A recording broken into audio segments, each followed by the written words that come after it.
Selon Christian Dior, l'élégance c'est un tout. Ce qui ne se voit pas compte autant que ce qui se voit. Alors c'est avec élégance et sourire que je partagerai ces 13 minutes 100% fashion. C'est Top Dressing, tout de suite le sommaire. Profil Garde-robe aujourd'hui s'invitera dans le dressing de notre invité du jour qui n'est autre qu'une jeune blogueuse mode. Actu Mode vous parlera des bobos sénégalais et enfin dans les astuces de Lolo, ma chère amie vous dira comment ne pas avoir mal dans ses chaussures neuves. C'est tout pour le sommaire.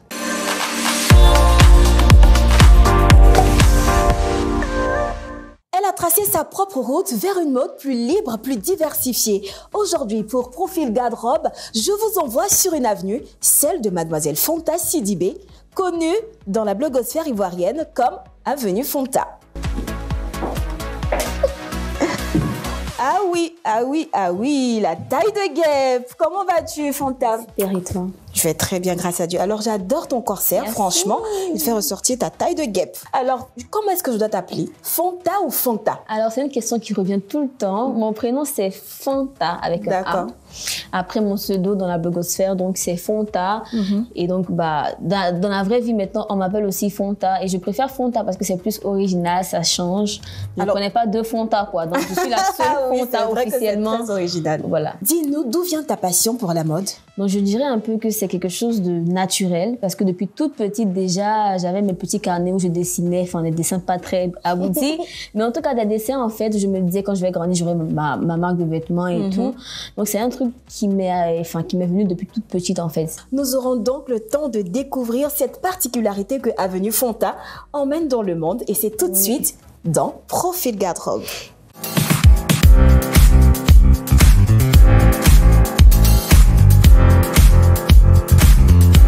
Alors ici à Profil Garde-robe, on va découvrir ton look, ton style vestimentaire à travers 4 photos de toi que nous avons choisies.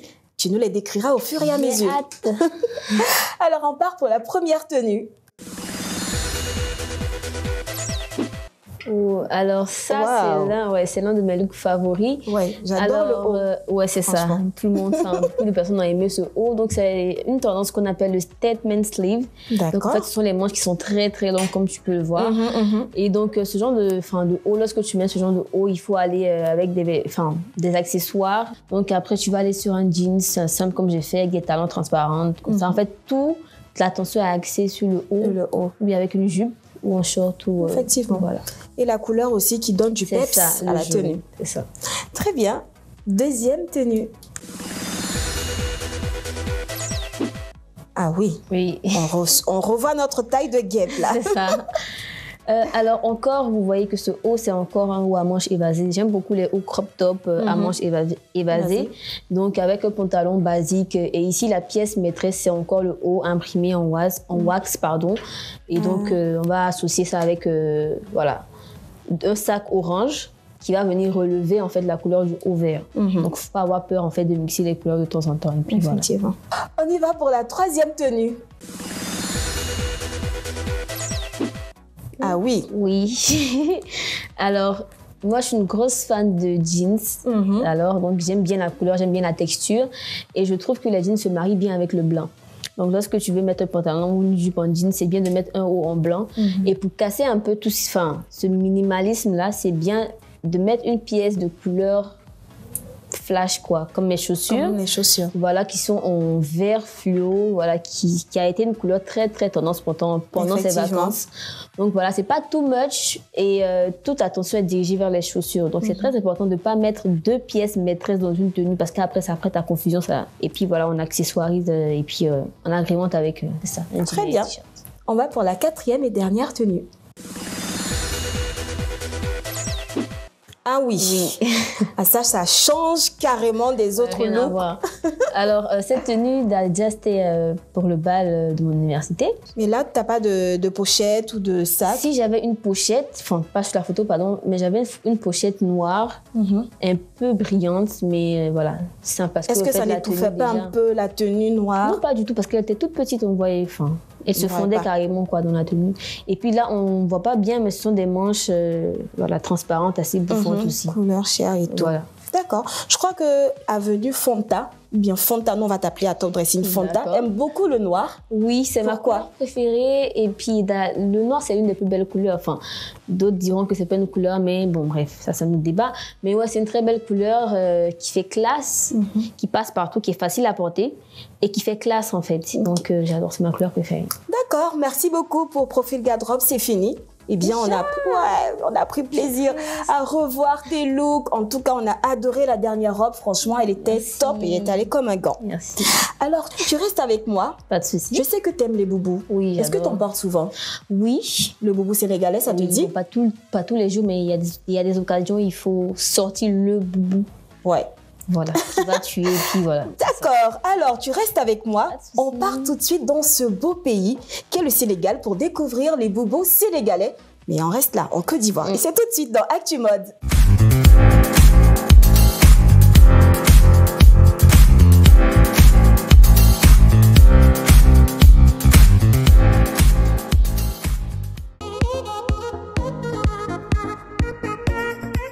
Je suis spécialiste en boubou sénégalais et malien. Bon, pour confectionner un boubou, bon, nous prenons au minimum 4 à 5 jours. Au maximum, une semaine à 10 jours. Bon, le boubou sénégalais, généralement, c'est les tissus légers, les soies et les voiles suisses. Là. Il y a les khatoum, comme il fait beaucoup chaud là-bas, bon, ils aiment porter ça beaucoup. Bon, la différence, les Maliens, ils aiment porter beaucoup les basins. Pour choisir la broderie, ça dépend. Des fois, la cliente a déjà son idée en tête. Des fois, d'autres viennent, ils n'ont pas des idées. Ils viennent, ils nous demandent de leur proposer des modèles. Donc, nous, on fait le choix maintenant pour lui montrer plusieurs modèles. On avait fait un choix, un basin blanc. Lui, c'est une couleur universelle. Bon, n'importe quelle couleur peut aller sur le blanc. Le noir aussi, presque n'importe quelle couleur peut aller sur le noir. Maintenant, si c'est le marron, on peut dire, bon, il faut prendre une couleur beige. Les Ivoiriens courent plus maintenant que les Sénégalaises ou les Maliennes ici. Moi, la majorité de mes clients, c'est les Akans. Le conseil que je peux donner à mes frères et sœurs qui vont apprendre la couture, c'est un métier qui est noble. Mais ce n'est pas facile. Si tu veux faire la couture, là, vraiment, il faut beaucoup patienter. Au moins pour métier, il faut faire 5 ans comme ça. Donc, si tu n'as pas la volonté, tu ne peux pas. Il faut être honnête, il faut respecter les rendez-vous. Si tu fais ça, tu vas voir que franchement, quel qu'en soit alpha, tu vas t'en sortir dedans.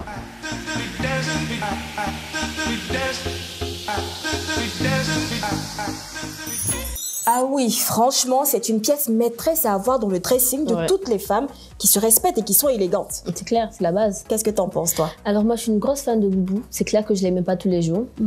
Mais j'estime qu'il y a des événements où venir en boubou, accessoirisé, donc très beau foulard, parce que les boubous, généralement, avec le foulard, voilà, c'est la cerise sur le gâteau. Donc un boubou, pas too much, assez sobre, mais dans les détails avec des perles ou voilà. Et toi, à quelle occasion tu les mets?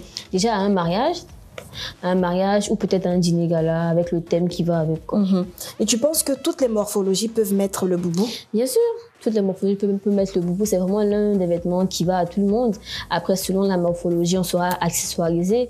Des femmes qui ont la forme X, un peu comme moi, vont peut-être se permettre de mettre une ceinture pour marquer la taille. Voilà, donc il y a pas mal de trucs. Voilà. Ah, j'aimerais te voir en boubou. Je vais voir ce que ça donne. Merci beaucoup pour ce beau reportage sur les boubous sénégalais. Tu restes encore avec moi, Fonta. C'est la dernière ligne droite de notre émission. On part découvrir les astuces de ma chère Loulou. Alors Loulou, quelle est l'astuce du jour?